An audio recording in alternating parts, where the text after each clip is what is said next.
we've assembled, as you can see on stage, an absolutely stellar panel to discuss one of my favourite topics, which is what to do about the economy, and indeed how to regenerate the economy.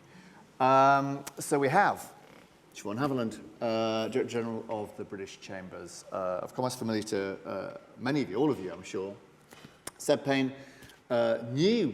newish Director of Onward, formerly, of course, of the FT, and of course, finally, to my direct left, Jo Swinson, former leader of the Lib Dems, now Director of Partners for the New Economy, doing amazing work to support how we rethink our economic model.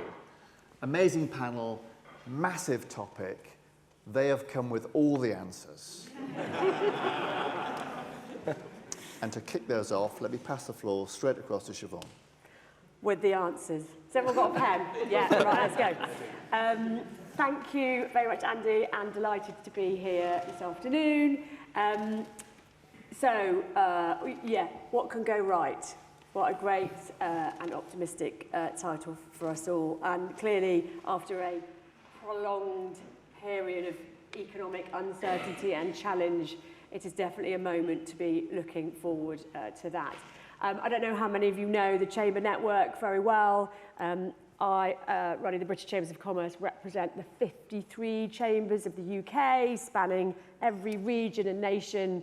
We represent 60,000 direct businesses, but of course, we talk to many, many more than that. And what I think is our best kept secret, the 80 British chambers around the world. So a truly global network who themselves represent millions of employees, as we do in the UK. And the best bit of the job is getting to travel the UK and meet the businesses of our country. My UK geography is a whole lot better than it used to be, I can tell you that. And through because we represent the voice of business to government, we do that in two ways. So we have the UK's longest running economic survey. It's been running for 30 years, quarterly economic survey, 6,000 businesses a quarter, so used by the Bank of England, by the Chancellor and latterly the IMF. But actually going and talking to businesses and hearing from them directly and their stories is what I really use when I go and talk to the Chancellor and the PM and the Secretaries of State. And of course, they start by telling me the list of challenges. So, you know, coming out of COVID, we had huge increases in price of raw materials, shipping costs, difficulty in getting people, and then Ukrainian war, massive rises in energy bills, and now, of course, inflation, which has been like #1 concern for the 6th quarter in a row in our economic survey. It's the first time it's been the #1 concern in 30 years. So, you know, a huge range of challenges. But what then they also do is move on to, but you know what, Shevaun, I'm thinking about this thing, or I'm opening something new over here, or I'm expanding my product down there. And actually, it is inspirational. It is inspirational to go and hear them. So, a year out from, and I'm taking bets on the date of the general election, Seb here tells me quite confidently, it's 18 months out. Not sure how confident that was, but sure. Because everyone loves the January election. Yeah. So let's go with soon. So, you know, time is of the essence, year out from a general election. What we are doing at the Chambers is we've just launched a big campaign called Where Business Belongs. We are inviting people to join us and work in partnership with government to look at the key economic challenges of our time.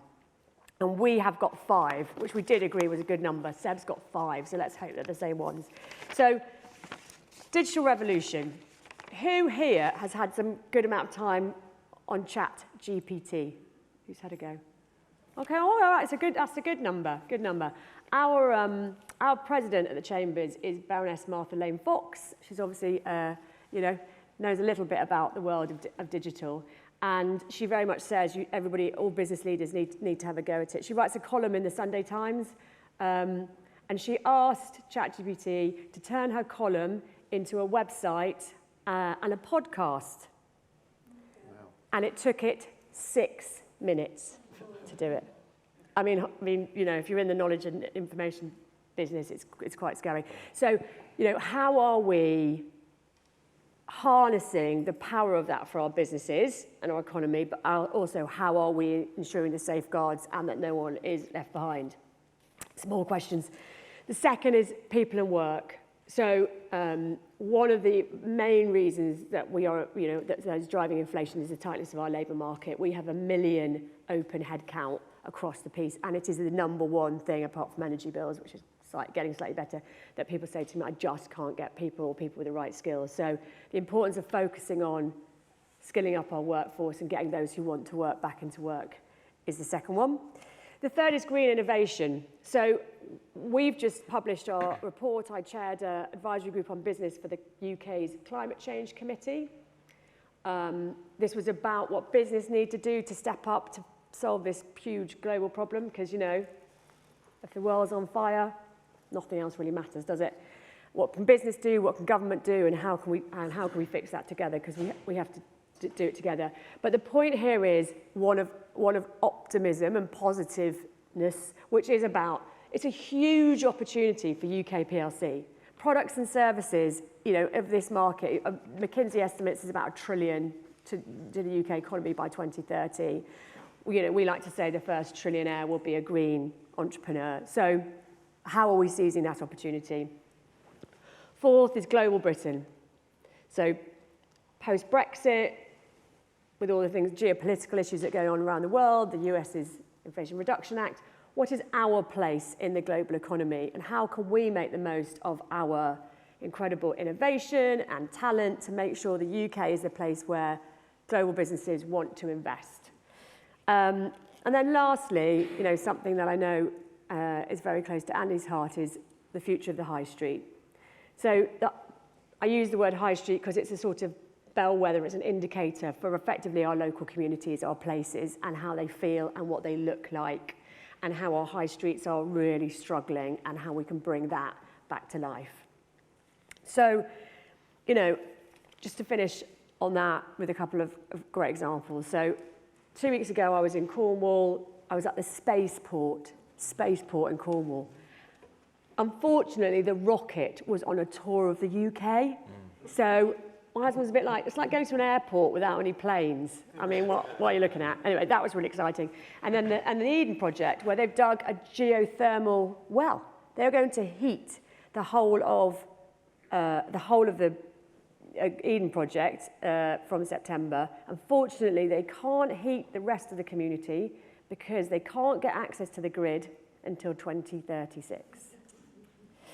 We'll come back to that. So in Cambridge, in Huntingdon, I met a business. They have invented, this is world-beating IP, they have invented a microchip made out of graphene, which is carbon at 1 atom thick. It is 10,000 times more conductive than a normal chip and uses a tenth of the energy. And that is, you know, invented in the UK, and they are manufacturing in Huntingdon. So those are just two examples to say there is incredible innovation and optimism around the UK. That innovative, can-do, entrepreneurial attitude, we want to bottle it and we need to turbocharge it. And I think optimism is a really underrated leadership quality, actually. I think you know, somebody described me once as not so much rose-tinted glasses, but rose-tinted brain. But I'm owning that now. So I think optimism and innovation is where we're going to be. Fantastic. Shevaun, thank you. Seb? Well, there's going to be a coconut for everyone in this room if you can remember the 5 things, not just of Shevaun, but of my 5 things, of Keir Starmer, of Rishi Sunak. And I think somebody once said, why is it 5? Because 3 sounds insubstantial, 10 is too many to remember. So everyone always ends up just plumping on 5 for some reason.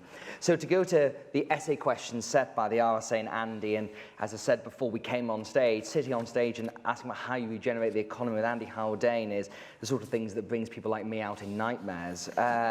And I will try not to make too many errors on this. So I'm going to talk from a centre-right perspective, because that's what we do at Onward. We see ourselves as the leading centre-right modernising think tank. We were started in 2018 after Corbyn sort of came dangerously close to winning the 2017 general election, and it was felt the centre-right was lacking in new ideas, lacking in some pep, and so it was started by a bunch of people who have got a lot of experience in think tank, a lot of experience within government, and ever since then we've had a quite clear view on the economy and on our politics and how we regenerate it. Those of you who remember the 2019 election, you remember Working to Man, which was identified by us, and more recently we've done work on antisocial behaviour. But above all else, what Onward stands for, and was one of the reasons I was so attracted to leave the Financial Times to work there, was its focus on levelling up. Now, levelling up as a term, I think, is absolutely the core of how we regenerate the economy. The slight problem is we've been going for about 3 years, and it's still a slogan in search of an answer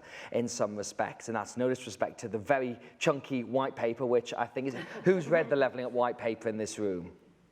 Okay, that's okay. I was waiting to see if Andy put his hand up there or not. That was that. Again, this shows you're in good company with good friends here. But levelling up as a slogan came out of the 2019 election, and it came out of a political thing, not an economic thing. And I think this is at the core of why we need to address this, because Boris Johnson was trying to find a way to speak to all those people who'd voted Conservative for the first time and had voted for Brexit and felt that the British economy, British society was not working for them. And the problem with the word levelling up in some respect is, to a lot of people, it's saying, well, you're down and you need helping up. And in polling and psychological terms, people don't necessarily like to be told that. But ultimately, we're 4 years down the tracks, levelling up is with us as a slogan for the same thing that Harold Wilson tried with the new towns in the 1960s, Michael Hezel tried with the Development Corporation in the 1990s, New Labour tried with the regional agenda in the 1990s, David Cameron and George Osborne tried with the Northern Powerhouse. It's all the same fundamental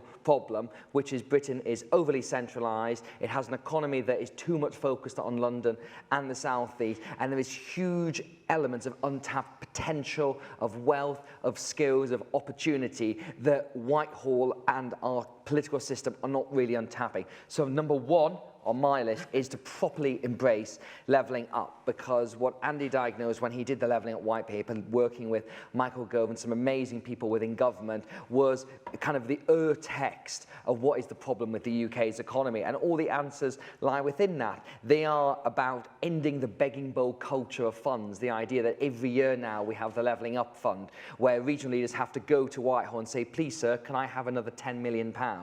And then ultimately they either get it or they don't get it, and if they do get it, it's not enough, and if they don't get it, the person next door to them will complain about it. And I was actually delighted to see Andy Street, the Mayor of the West Midlands, who came out and called this out and said this is not a healthy way to run an economy, because it's just pitting different places against each other. We've got a third round of levelling up funds that will be completely unrelated to the general election that happens next year, and we can see what comes out of that, and I'm sure there'll be many places that didn't get funds in the first and second rounds of levelling up fund that will hope to try and get some stuff there. But I honestly think we need to sort of flip this on its head in a way, and that, you know, trying to say if these places going to if these places going to Whitehall, Whitehall should be going to these places and saying we can see how you need help, how we're going to help you. Don't come begging to us, because the whole concept of levelling up is about empowering local areas. It's not, and it's trying to drag influence, drag money away from Whitehall, which has the constant tendency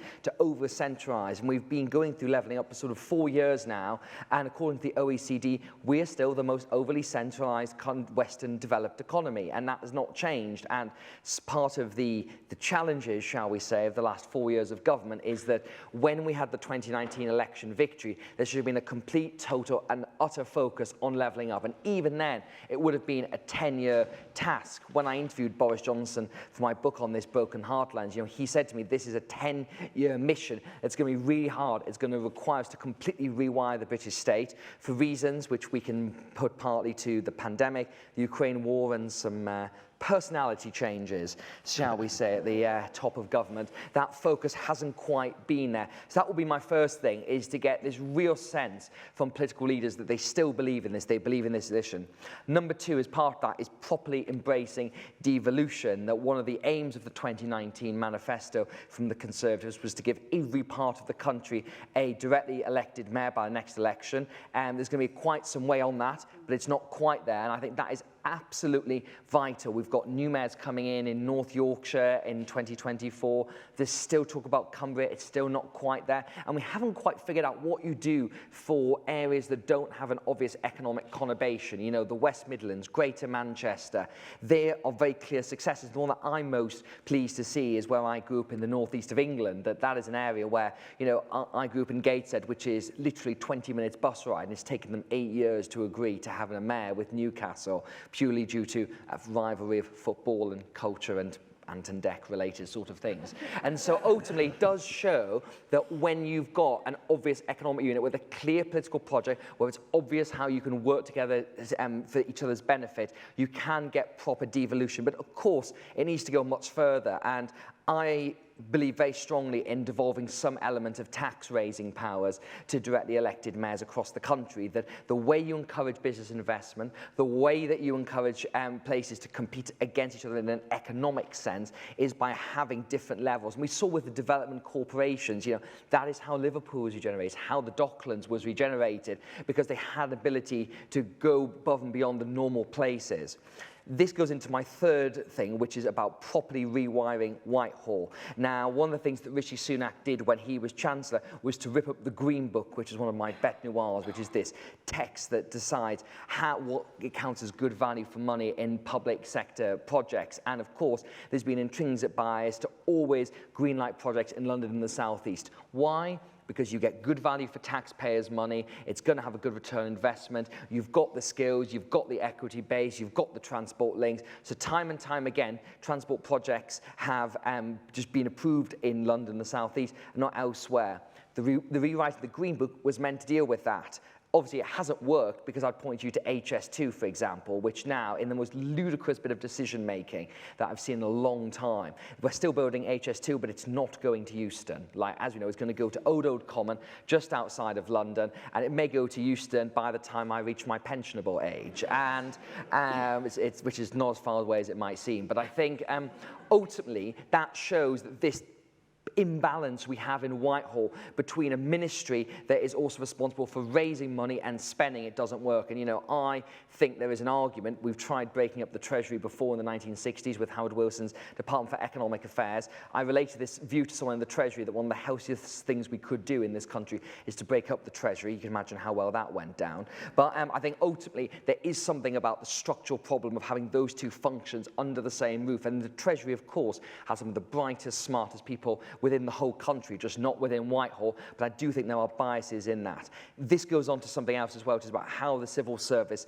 works. And I was Whitehall editor for 7 years at the FT. Sorry, I was at the FT for 7 years. I was Whitehall editor for just over 4 years. And I think ultimately the civil service has got baked in it some major problems that are all constraining growth within the economy. One of them is it's still a pool of generalists. And the Northcote Trevelyan reforms of 1834, and again, I'm sure this room knows exactly what I'm talking about here, that set in train some of the best things about our civil service, that it's based on merit, it's based on entrance exams, it's not based on patronage, but it also baked in generalists, which I think is a bigger problem we have in this country, and it also baked in the fact that you're there for life. And I think one of the biggest missed opportunities was after the Second World War, we had the irregulars, and this is highlighted by Lord Hennessy's excellent book Whitehall, which allowed a much greater revolving door between the public and private sector.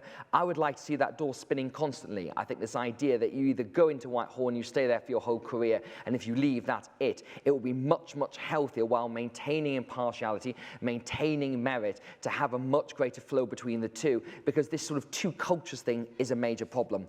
Number 4, for me, is accepting that we do actually need pro-growth measures. And I'm here to praise Liz Truss in a very specific and limited sense, in that she did highlight, despite, you know, the whole thing that happened with the mini budget, which we'll move on from very quickly, that we do need to have some major supply side reforms. We were delighted at Onward to see the childcare reforms, which were highlighted by the IMF as one of the reasons we are not going into recession within the UK. We need supply side reforms more on childcare. We need the same on housing, and of course give the caveat that we need to make sure that of course they're there with the right infrastructure in the right places where local people do want them. But we need to go further with railways and roads.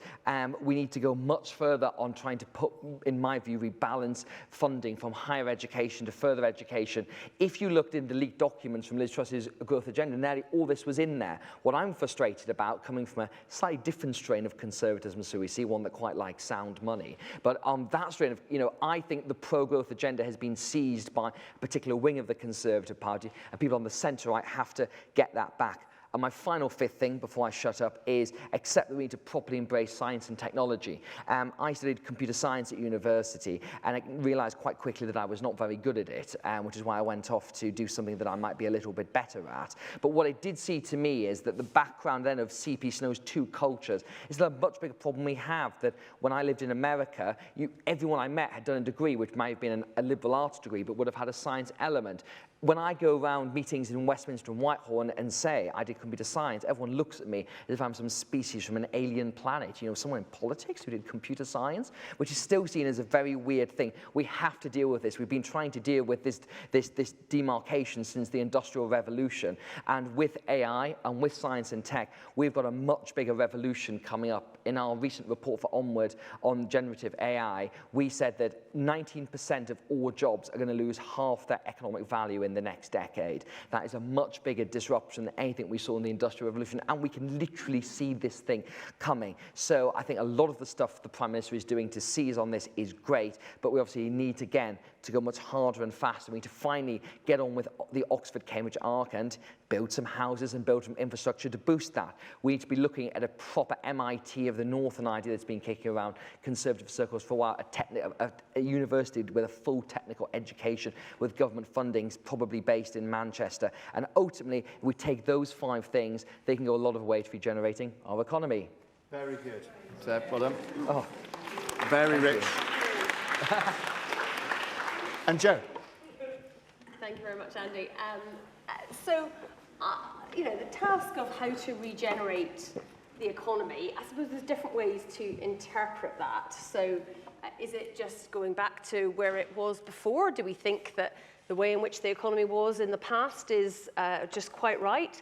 I would argue that we need perhaps a slightly different way of thinking about what we mean by how to regenerate our economy. And I'm going to pray in a Doctor Who for this. I think we need a regeneration of our economy that is much more similar to the regeneration that happens whenever we get a new Doctor Who.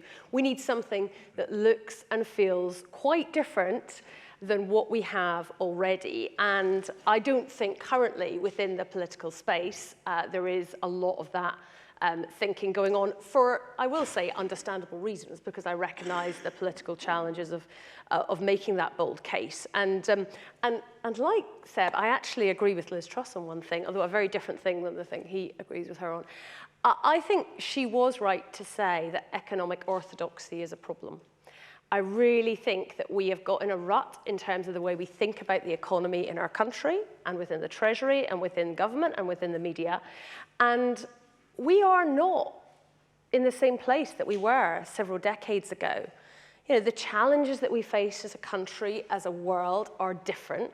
And our economy needs to catch up and evolve and fundamentally change to be able to help us solve those problems and meet those challenges, many of which we've heard about from other speakers today. I think it is also another kind of case for not just going back to what we had, is that we've, you know, across the political spectrum, it's been recognised that what we have isn't working. You know, we've heard about the levelling up agenda, absolutely driven from a political perspective, but recognising that so many people in this country think that the economy isn't working for them. that was just the latest kind of soundbite about it. I mean, Theresa May, her first speech on the steps of Downing Street, actually, I kind of challenge anyone to disagree with it, talked about the burning injustices of the way that our society works, but actually you can go back, look at Ed Miliband talking about pre-distribution. You've got, so many people have diagnosed this problem of what is not working, so we shouldn't be trying to create the same economy that we had before and make the same mistakes. And I think one of the things that needs to be fundamentally different is about a mindset, is about what we value and what we measure. And the current idea that GDP is a proxy, a good proxy for progress, for the health of the economy and of our society, I think has passed its time. Yeah, as we heard from Partha Dasgupta, it tells us some useful information about economic activity, but it doesn't tell us about economic well-being. And so we're kind of chasing a goal that isn't even going to, if we reach that goal, necessarily give us what we want, because what we want isn't really rocket science, right? People want to be healthy and thriving. They want that for themselves, for their families, for their immediate neighborhood and their communities. And I certainly think we also want to do so within a planet that's, not on fire, right? Because it's all very well to have prosperity today, but if we know that our children are going to be cleaning up the mess and, in fact, living through horrendous crises at an increasing rate, then we're not going to feel good about that either. So I think we need to go beyond GDP as a metric, and Partha Dasgupta talked about the idea of having wealth, a properly inclusive definition of wealth. That's one way to do it. I also think there's a very compelling concept that Kate Raworth created called the donut. Now, I know I'm conscious it's like tea time and I'm talking about donuts now, so if you can try not to get too hungry. But the donut economics is a very simple concept. So you imagine two rings. The inner ring of the donut is the floor by which the minimum standards that you don't want any people to fall and to undershoot, and that is things like basic housing and healthcare and access to water and food and security and basic rights. You want that foundation socially to be created for everybody that's living within your society. And then the outer ring of the donut, so if you imagine a kind of bigger circle, that is your planetary boundaries. We're living on a planet, we're biological beings, we are part of natural systems, and there are limits to what our planet can sustain. And they have rather helpfully been codified by an excellent Earth system scientist called Professor Johan Rockström and his team at Potsdam. And there's 9 that have been identified, and we're overshooting on many of them. And of course, climate change is one of them. But, climate change isn't even in the top 3 of which we're overshooting, which might be more of a surprise to people who aren't familiar with this concept. So we were right to recognize that climate change is a massive threat, but it's by no means the only one that we're facing. We also are at the fastest rate of species extinction since 65 million years ago, which is a time period I'm currently very familiar with a 4-year-old who is encyclopedic about all the different dinosaurs. And it is quite scary to recognize that kind of link that we have in that time span, because we haven't been hit by an asteroid that has blocked out the sun for significant chunks of time. We've done this to ourselves. And so we really need to be thinking differently. And of course, the idea of donut economics is that your goal is to get into the middle of that donut. You meet human dignity, and you do it within the confines of what the planet can sustain. And that is a totally different challenge than maximizing GDP. Totally different approach is required to how you do that. And that's what we need to do. And we also need to think on this on a different time frame. Because when we're only ever thinking about, next month, next quarter's, next year's GDP figures, or if you're in the business community, the quarterly reporting and those results, then we're not going to have the long-term approach that we really do need. And politics is in a massive problem with this as well, because we have elections every, whether it's 4 or 5 years, it might be close to 5 years this time. We obviously went through a period where it was every couple of years and kept coming along like buses. But that short-termism is baked into our politics, which is a real problem. They've done a really interesting thing in Wales, where the Welsh government has created a position called Future Generations Commissioner. And the first one, Sophie Howe, has just finished her 5-year term, and they've appointed a new commissioner. And she was set up with a department of researchers to be able to analyse what the government was doing, and then to really act as a conscience. She didn't have executive powers, but she was able to call out. The government needed to listen to her, and she was able to say, no, actually, this massive road building project that you think makes good economic sense in the short term doesn't pass the future generations test. We should think about it differently. So I think we need to think long term and have a different goal of success. And what would that look like? What would be different? Well, I've got a few examples just to try to bring it to life a bit. I think we are moving to a stage where we need a much more active state. It's not like the state does everything. Markets have their place. But the kind of problems that we are facing are problems much more of cooperation than competition. And we saw that in the pandemic. How are you going to create a vaccine in record time that had never been done before in basically a year, which is what happened? Well, you don't do that by just leaving it to the competitive market. Yes, companies played a really important role, but so did governments very actively, both in investing and also looking at how the regulatory structures needed to change. So we need an active state investing in the future and recognising what is going to be needed, yes, in terms of skills, but also in terms of what industries we're going to need. And that doesn't mean investing in new fossil fuels in the North Sea, which I have to say, it's like beyond comprehension. You know, Seb said the government needs to listen to the science. Absolutely. Don't have new fossil fuels. I mean, even the International Energy Authority, that is not known for its kind of progressive views, says that new fossil fuel extraction is simply incompatible with the Paris goals. We do not need new fossil fuels. We need a total shift and transition away from that. We also need to be multi-solving. So if we only focus on carbon and net zero, we're going to miss the opportunities to try to create solutions that help with social problems at the same time, or help with the nature degradation problems at the same time. So a massive retrofitting of homes and buildings in this country can be good for work, can be good for skills in the economy, but also help save people money on energy bills and make sure that we are using less energy in the future. That kind of solution is where government should be absolutely investing and not being kind of dragged to it. We need to focus on the real economy. At the moment, and this is partly the centralisation agenda and the kind of fating of London and the South East, but we are far too focused on a kind of financialised economy and thinking the City of London is what creates the prosperity for our country. It's not. We need to be focusing on the businesses that are the members of the Chambers of Commerce up and down the country, the real economy, the people's lives, the services that they are using, and making sure that more of the investment that exists, more of the lending that happens is going to that real productive, activities that are going to make people's lives better. I think we need a change of mindset in business. I think it does need to be a force for good. I think many businesses are, but we've got kind of addicted to this shareholder model where it's all about those quarterly profits, and it's not about how is this business embedded in the community and treating its workers well. I mean, we treat labour purely as a cost. It's a good thing if you can cut wages because your profits go up. I mean, why is a business that is doing something useful, providing something that people want, solving a problem, paying its staff well, not wrecking the local environment, but staying the same size every year? Why do we not think that's a successful business? I mean, at the moment, they need to be sort of growing and increasing and so on to kind of get that mark of success. But actually, if you are doing something useful and doing so in a responsible way, we should be celebrating that as success. And then the final major change, I think, is about how we think about care.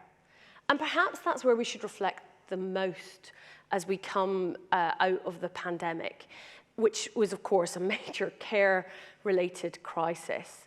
And, obviously when we were in the midst of it, it was a very specific set of challenges.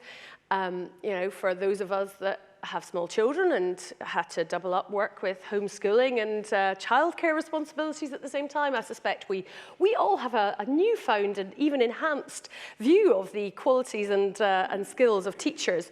But whether it was social care, whether it was the people who were those essential workers that we clapped for on our doorsteps. I mean, is it not astonishing that we did all that? And that was only, 3 years ago, 2 years ago? And now those same workers are in a endless dispute with the government because the government is saying, no, you've gone through that and we won't even make sure that your wages keep pace with the rising cost of living. I just think, have we learned nothing? So we need to think differently about how we value care. And I think that is true in terms of paid care, absolutely, but also in terms of the huge amount of care that doesn't even figure in economic figures, but is the fundamental basis of our economy. Our economy would be nowhere if we didn't have people doing childcare and elder care and actually caring for one another as friends. You know, we're in, you know, the figures on mental health are well understood. It's a massive, massive problem, rising mental health issues. Loneliness is a major issue. So, you know, the care that we give to one another, having the time to have that care as friends, as neighbours, the type of solidarity we saw again in the pandemic, you know, 750,000 people signing up to be volunteers to support neighbours with shopping or getting prescriptions. You know, that kind of solidarity doesn't appear anywhere in the economy figures, but it's absolutely crucial, and indeed care for our environment. So I think we need a much more fundamental rethink. And I know that you want optimism, so I'm going to end on a note of optimism, which is this. Our economy is not some kind of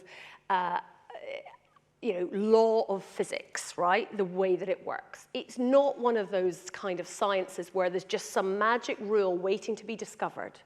It is a creation by people. We have invented it. We get to decide the way in which it works. And that means that we can redesign it. We can make it work a different way that will meet the 21st century challenges. And that's why I think this calls for optimism. Amazing.